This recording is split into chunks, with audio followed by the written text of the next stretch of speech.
So I wanted to touch on this, and I think you're best to obviously school me on this, because you see it about sometimes. Sometimes I still feel like to this day, probably men might not even know fully what endometriosis is. So if you can just give me like a background about what it is and how it affects women today as well, and how has the support been since you've obviously taken up the mantle to kind of, you know, gather awareness to it as well now? Yeah, great question, thank you.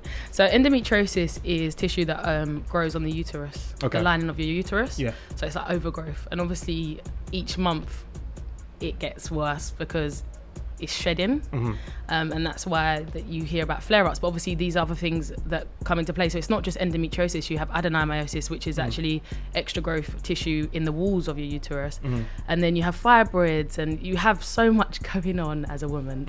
Some women. So yeah, I'm learning so much about it, because I thought it was just a reproductive issue, basically disease, but it's not. It can actually affect. It can go into your lungs. It can be tissue that grows on your lungs.